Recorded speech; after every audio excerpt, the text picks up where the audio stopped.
Hi everyone, welcome back. We are at presentation or session 10 and we're going to be starting our discussion of statistics. And statistics can be a little overwhelming, but hang in there.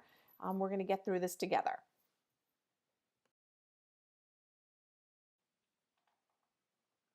As always, check your to-do list, make sure you're reading the chapters, any posted articles, and be sure as we're getting closer to the end of the semester that you're really checking the topic outline, you're checking for any assignments that might be due, and getting those in on time. You can take a look at the learning objectives on your own.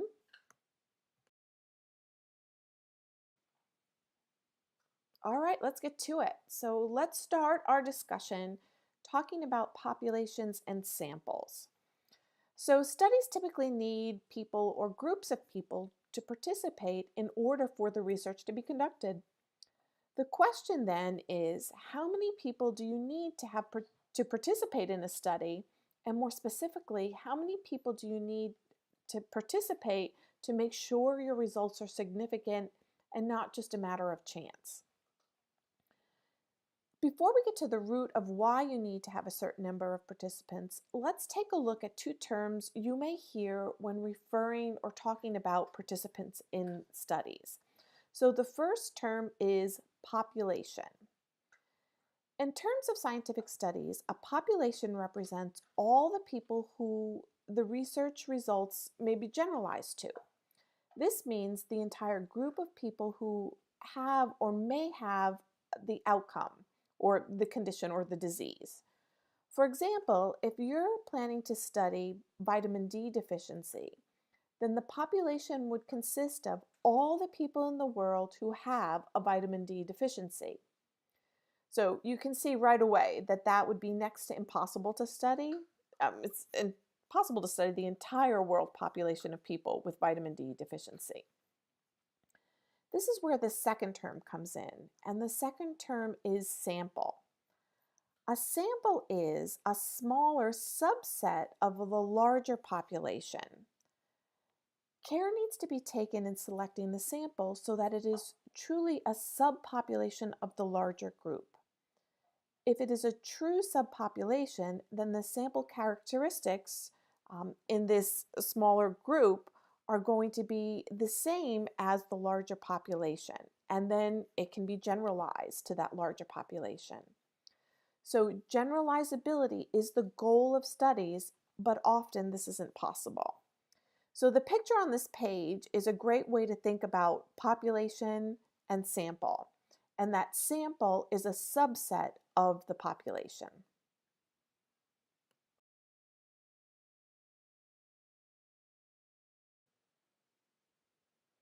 So in the previous slide, we were talking about the population and the sample. But the sample is actually taken not just from the target population or the larger population, but from a subset of the population called the accessible population.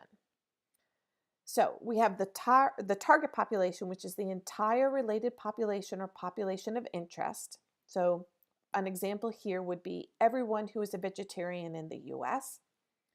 The accessible population equals a subset of that target population. So here it could be everyone who is a vegetarian at USJ, so at University of St. Joseph's. You can see how we've gone from everybody to an accessible population. And then the sample population is the population that's taken from the accessible population. So if we went back to our example, everyone who is vegetarian in the nutrition department at USJ. So you can see how it's sort of a tiered down approach. Within the sample population, researchers need to also define inclusion and exclusion criteria. So inclusion criteria equal the primary traits that qualify someone as a subject. So all the traits that would allow them to be part of the sample. And exclusion criteria are the factors that would preclude someone from being a subject. These are often related to confounding factors or factors that would interfere with the interpretation of the results. Researchers must be very careful in developing inclusion and exclusion criteria. The more homogeneous the sample is, the harder it will be to generalize the results to the target population. So it's sort of a balance on those inclusion and exclusion criteria. Too much of a population that's the same, it may not be generalizable to the larger target population.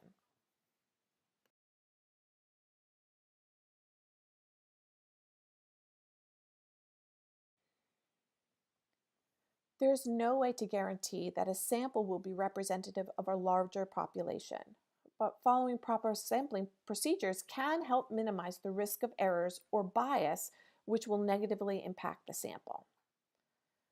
Sampling bias is an important issue that needs to be addressed when determining the sample. Bias can occur in a number of different ways. For example, if a researcher purposefully selects a particular sample, it may be considered an omission or selection or perhaps even an allocation bias. Unconscious bias can occur when the researcher approaches people that may be more likely to participate rather than take the effort to make and find a random sample of participants. And participation bias, or what is sometimes referred to as volunteer bias, can occur when those who volunteer are not representative of the target population, so they have different characteristics. So how the sample was selected will determine the generalizability of the study results. So let's talk a little bit about some sampling techniques. A probability sample is a random sample, which means that every unit in the population or every person in the population has an equal chance or probability of being chosen. Since every unit or person has a chance of being selected, it also means that there is an equal chance that the exposure will be present in the sample. In a truly random sample, the probability of differences are said to be due to the chance and not a function of bias. So by randomizing, you've eliminated the possibility of bias. Random samples also produce the greatest degree of validity because there is the greatest possibility that the sample will reflect the true and total population. Non-probability samples are selected by non-random methods. This limits the generalizability since it's less likely that the sample will be reflective of the total population.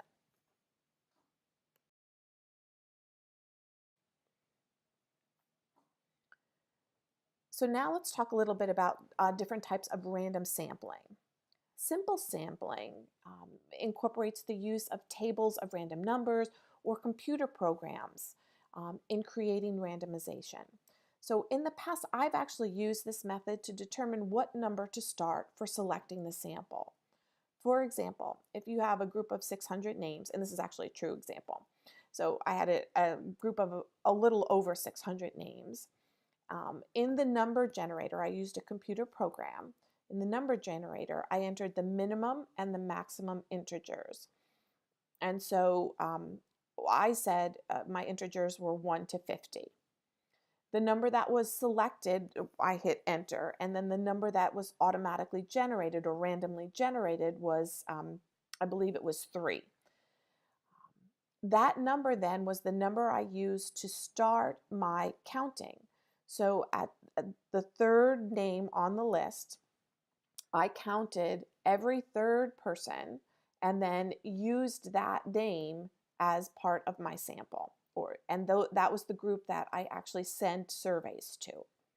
So every third number then, starting at 3, was the number that was incorporated and used in the study. So to make it even more random, you could generate a random number to start and a second number to count off. So you can use the number generator to select the first number you're going to start out and then put in another and ask for another number and get the number that you would count off on. So I've put an example of a number generator in this week's content folder so you can take a look at that and play around with it a little bit. In systematic sampling, the accessible population is divided by the anticipated number in the sample population. And the book gives an example. If you have 1,000 in the accessible population and 100 will be in the sample, then the interval is 10. And every 10th person in the accessible population would be selected. However, to add an additional element of randomization, a random number could be generated, and on that number you would start your count. So, um, you can add a further level of randomization in there. So now let's talk about stratified sampling. It is possible that the accessible population may not represent all the characteristics in an equal manner. However, you want to get an equal amount of each of the representative groups. In the example on the side, we have an accessible population made up of 1,000 possible participants. The accessible population includes 300 freshmen, 300 sophomores, 200 juniors, and 200 seniors. We want a study sample that is representative in the final sample of the accessible sample, meaning we want 30% freshmen, 30% sophomores, 20% juniors, and 20% seniors. So for the study sample of 100, we would randomly select 30 freshmen, 30 sophomores, 20 juniors, and 20 seniors, which would get us to our 100 person study sample.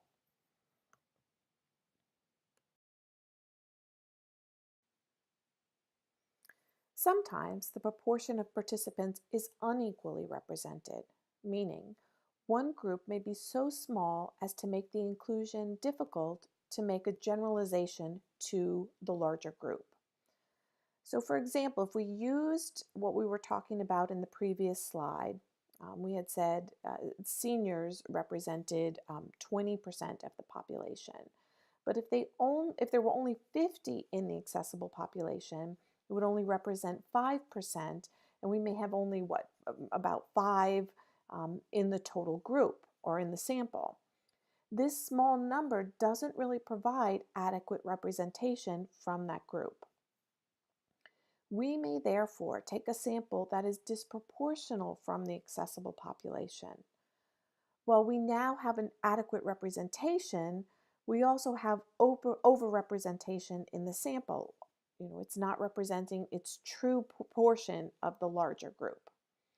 We can control for this by giving more weight to the larger group when the data is analyzed. So not something that you really need to know how to do, but just understand that that's what can be done. And that's what's really meant by a disproportional sampling.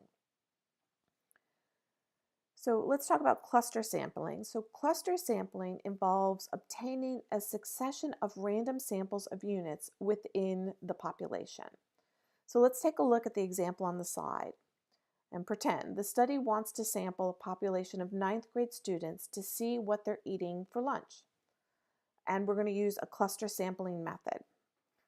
First, within the total population, 5 high schools are selected. So 5 high schools represent the 5 large boxes.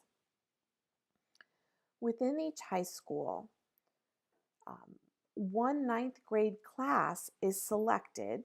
So that's the smaller, lighter blue boxes.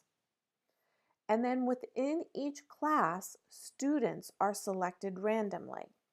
So this describes the process of cluster sampling. So we have the larger schools being selected. We're selecting classes within each of those schools, and then we're selecting at random students within those classes.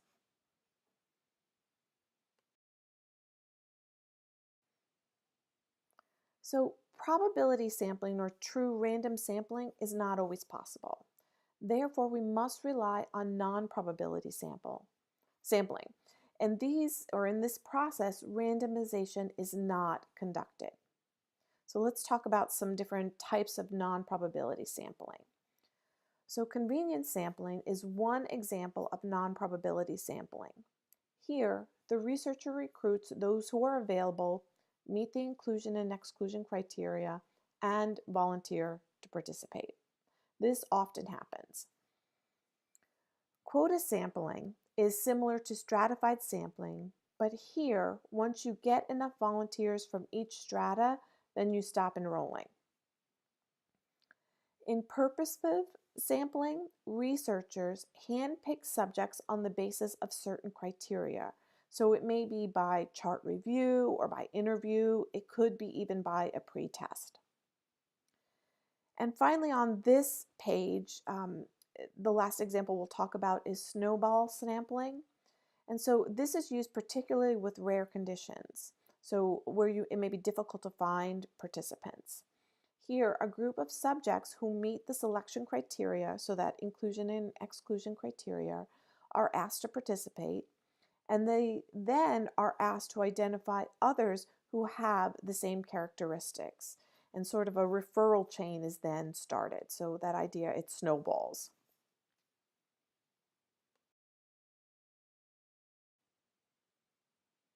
Recruitment is one of the most difficult parts of any research project.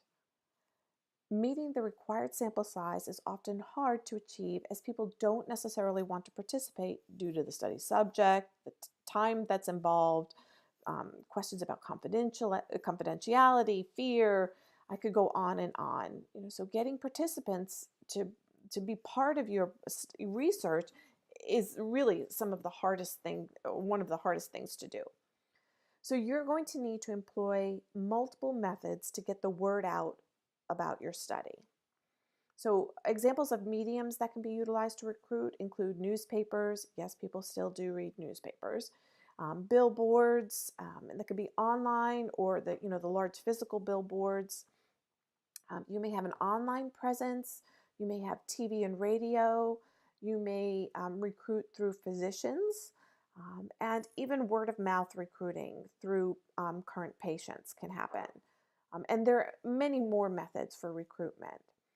So you will need to contact many more people than you actually enroll in a study, because not everybody is going to want to participate. Even those that reach out and say that they're interested, in the end, they may not want to participate. So, your recruitment, you really need to think about your strategy for your recruitment.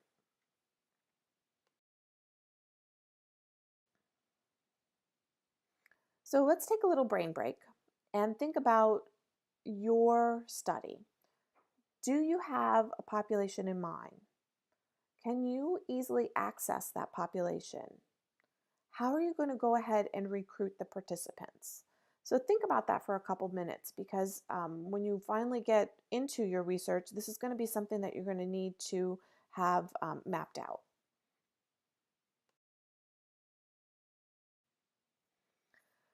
Well, welcome back. So now let's talk about hypothesis testing. I know we've talked about hypothesis testing briefly in the last presentation, so some of this is going to be a review.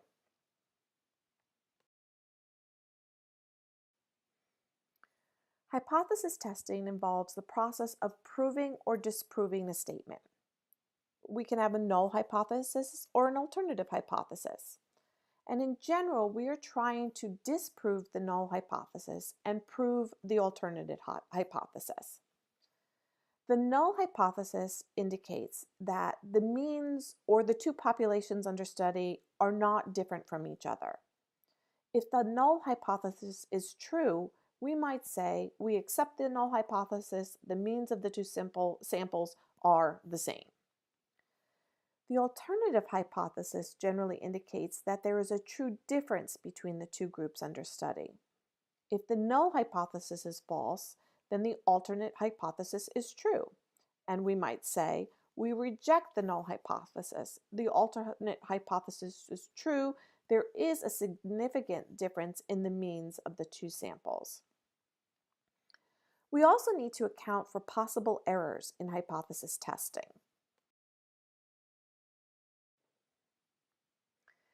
In hypothesis testing, there are 4 possible outcomes. This box depicts the possible outcomes that we might achieve. The first box, so the intersection of the hypothesis is true and do not reject the hypothesis.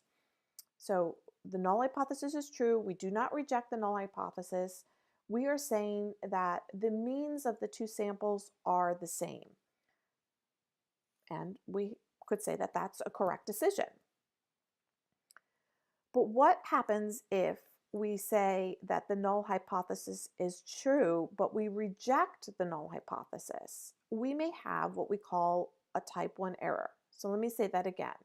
The null hypothesis is true, and we do reject the null hypothesis. We may have a type 1 error. Here, we think that there are real differences between the two groups, when in truth, there are not real differences. So let's take a look at the bottom row here. So at the intersection of the hypothesis is false and we do not reject the hypothesis, we could have a type 2 error. Here we are concluding that the differences are due to chance when in fact they may represent different populations. So we call this a type 2 error, or this would be our beta.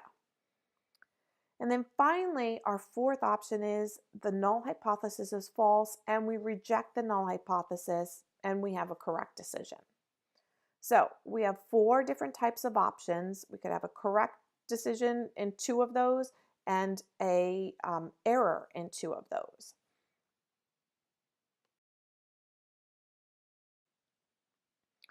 So an easy way to remember the difference between a type 1 error, and the type 1 error we would call the alpha, it's a false positive, would be that we say that a male is pregnant. So a type 1 error is equivalent to telling a male that they're pregnant. It's a false positive. Can't happen. A type 2 error is equivalent to telling a pregnant woman she's not pregnant. It's a false negative. So that's an easy way to differentiate between a type 1 and a type 2 error.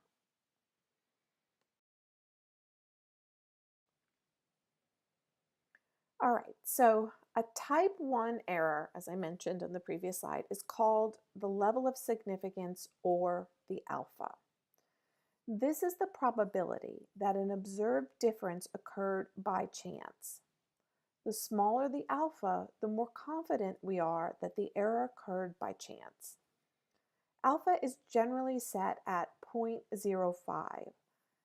A statistical result that is less than 0.05 means the result is statistically significant, and in essence, we are rejecting the null hypothesis that the two groups are the same because we have determined that the results are indeed different. When reading the literature, you'll see this represented as a p-value, or p is less than 0.05.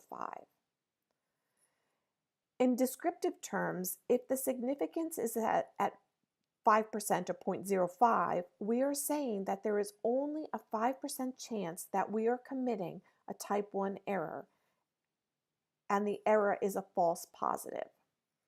From a research perspective, this is an acceptable risk. Sometimes we say that the p-value is set at 0.10 or 10%, but remember that this is increasing the likelihood that the result occurred by chance. We can have more confidence at the 0.05 than we can at the 0.10, as the latter is saying there's a 10% chance of a type 1 error occurring. So the smaller the number, the better.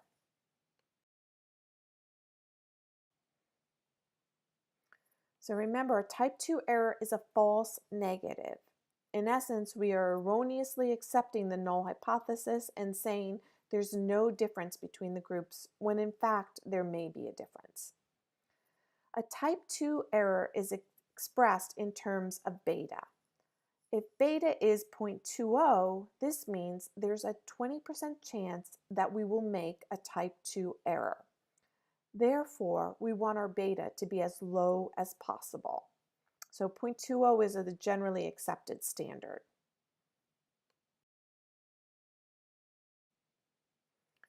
When we use the term power in relationship to a study, we mean the statistical power of the study and the ability of the study to determine that there is a true difference, that a difference actually exists. The size of a study sample influences the power of a study. The stronger the power, the better we are able to find significant differences between groups when the differences do indeed exist.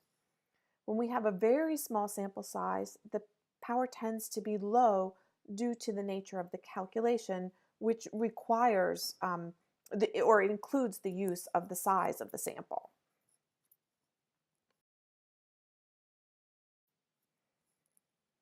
In order to determine the power, we need a few pieces of information.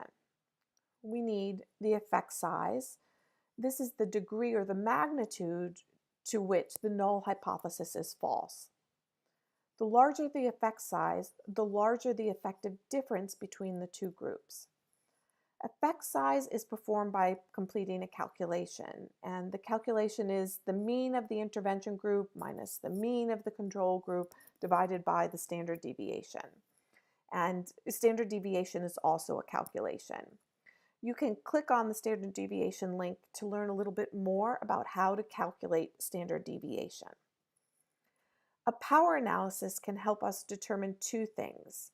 First, the probability of a type 2 error in the study, and second, the estimate of the sample size needed to recruit.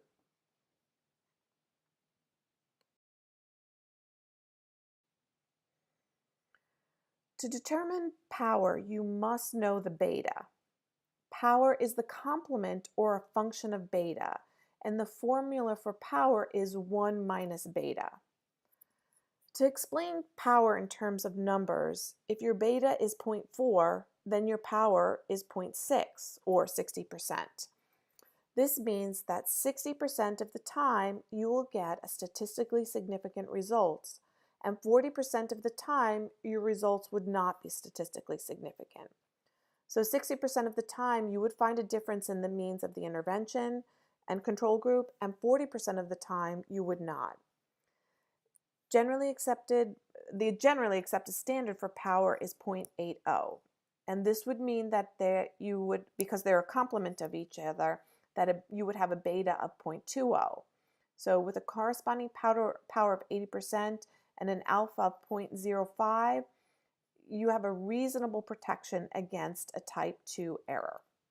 So generally accepted standard for power is 0.80.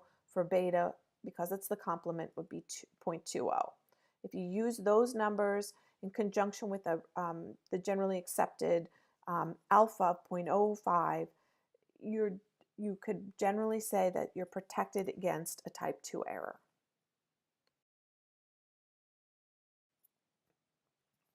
All right, so let's take another little break and do a little search. So search online for a power calculator and try it out. Are there strengths and weaknesses to the use of the tool? So there are many different tools out there.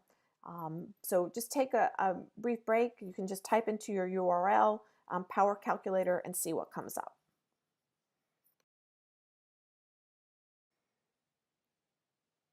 When you're analyzing your data, it's very important that you actually follow a protocol, and oftentimes this is a written protocol. And you'll use this written protocol and as part of your methods section of your research study. So you're actually going to include it in a manuscript in your research results, in your report that you're going to write up.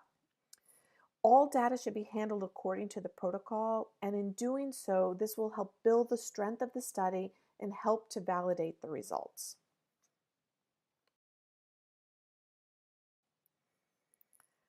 There are many threats to analysis, and so let's review some of the examples. The first is completer analysis.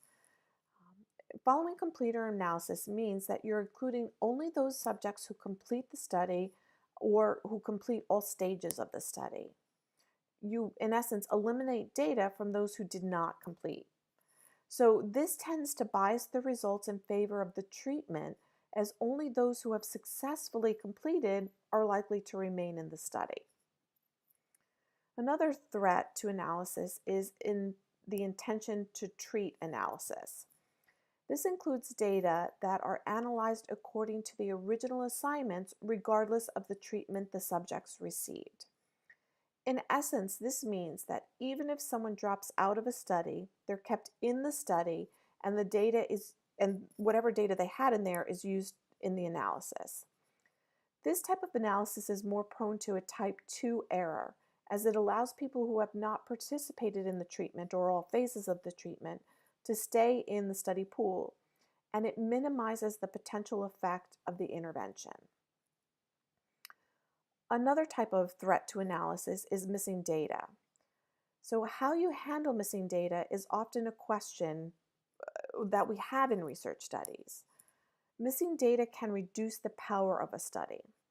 Including subjects with missing values can bias the results and increase a type 1 error, so false positives. Including only participants who have participated may water down the result and expose the study to type 2 error. So how should you handle missing data? So there are two ways to handle missing data. The first way is to include data from non-completers, but remember, this is going to underestimate the intervention effect. And probably the most preferred method is using the last observation carry forward. Here, the subject's last data points before they dropped out of the study are used as their outcome score. So they're still included in the study analysis.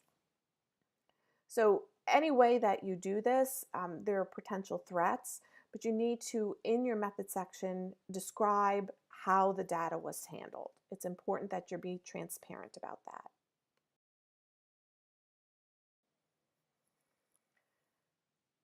There are other types of threats to analysis, and one is threats to reliability. So remember that reliability is a measure of consistency. Does the tool yield the same results across different populations? Reliability does not mean accuracy. Threats to reliability include inter-rater reliability. So here, consistency is achieved when multiple researchers rate or review information. For example, if an RD is reviewing diet records and recording or rating dietary consumption, it's a good idea to have a second person to do the same thing and then compare the results. This helps boost inter-rater reliability of the results. Retest is also a method that can be used. Here you're collecting data at multiple time points with the same subjects. If it's consistent across time, then it's thought to be reliable. And the last is internal consistency. Here you ask a variety of questions about the same variable. Then questions are compared, and those that don't fall within an acceptable parameter are dropped. And actually, statistical calculations can be performed for this internal consistency. And one method is using something called a Cronbach alpha. So it's comparing all variables that are related, and those that fall outside the parameters, those questions are dropped. So there are statistical ways to actually do this type of analysis. While reliability is a measure of consistency, validity is the ability of the tool to capture or measure the constructs of interest. So the tool, does it do what it's intended to do? And there are a number of threats to validity, including those that are listed on the slide. So I'm going to let you review this slide on your own.